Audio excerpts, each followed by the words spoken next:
Très chers fils et filles de Dieu, bonjour.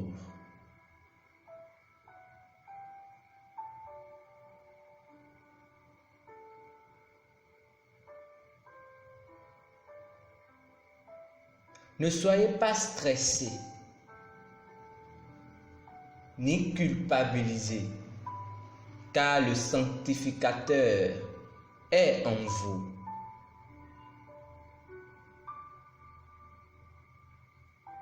Notre repas du jour est tiré de 1 Corinthiens chapitre 1 verset 30.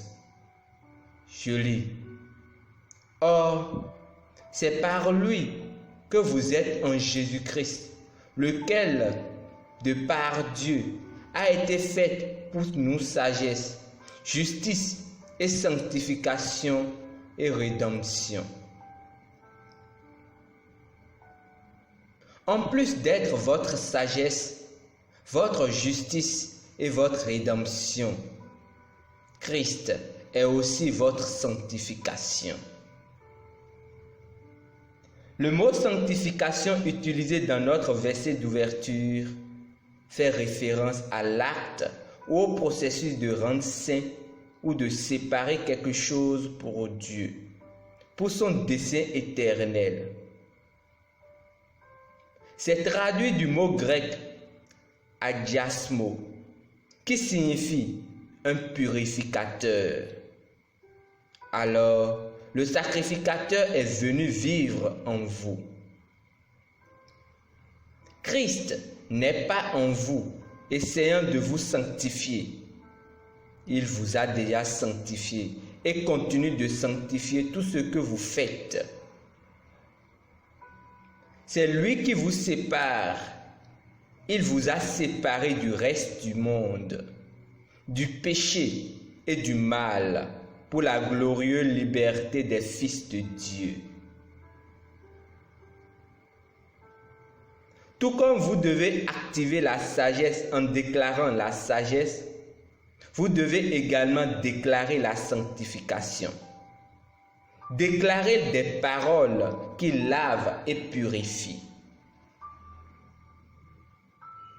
Rappelez-vous ce que Paul a dit dans 1 Timothée chapitre 4, versets 4 à 5.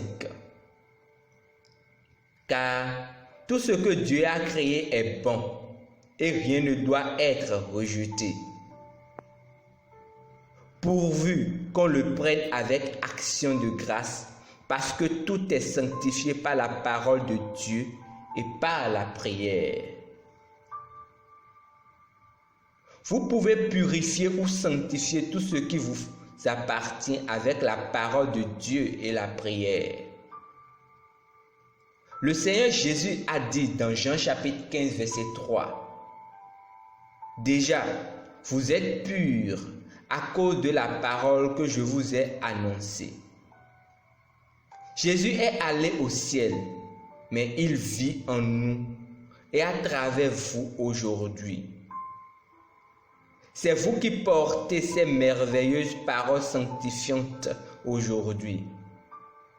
Continuez à déclarer des paroles de bénédiction pour purifier et sanctifier votre environnement. Alors que vous parlez, les gens sont purifiés. Ils sont lavés et transformés d'un niveau de gloire à un autre. Hébreux chapitre 2 verset 11 dit, « Car celui qui sanctifie et ceux qui sont sanctifiés sont tous issus d'un seul. C'est pourquoi il n'a pas honte de les appeler frères. » Christ, le sanctificateur, est en vous. Il est un avec votre esprit maintenant. 1 Corinthiens chapitre 6, verset 17. Et à travers vous, il accomplit son ministère qui est le sanctifier toutes choses pour lui-même. Confessons ensemble. Je me réjouis à jamais en Christ, mon sanctificateur, ma justice, celui qui m'a lavé et présenté saint et irréprochable devant le Père dans l'amour. Ma vie est pour la gloire de Dieu. Je suis le témoignage de l'amour du Père, la preuve de sa droiture. Béni soit Dieu. Étude approfondie au dévotionnel. Hébreux chapitre 2, verset 11. 1 Thessaloniciens chapitre 5, verset 23. Nous espérons que vous avez été bénis par ce dévotionnel. Nous vous invitons à faire de Jésus-Christ le Seigneur de votre vie en priant ainsi. Ô Seigneur Dieu, je crois de tout mon cœur en Jésus-Christ, Fils du Dieu vivant. Je crois qu'il est mort pour moi et Dieu l'a ressuscité des morts. Je crois qu'il est vivant aujourd'hui. Je confesse de ma bouche que Jésus-Christ est le Seigneur de ma vie à partir d'aujourd'hui. Par lui et en son nom, j'ai la vie éternelle. Je suis né de nouveau. Merci Seigneur d'avoir sauvé mon âme. Je suis désormais un enfant de Dieu. Alléluia.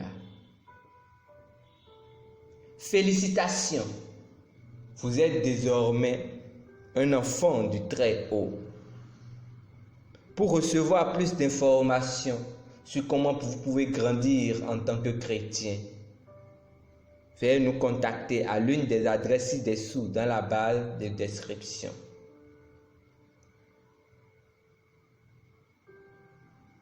Ne vous culpabilisez pas. Ne soyez pas stressés, car le sanctificateur est en vous. Il a purifié et sanctifié tout ce que vous avez fait auparavant, aujourd'hui et jusqu'à ce qu'il revienne. Demeurez bénis. Amen.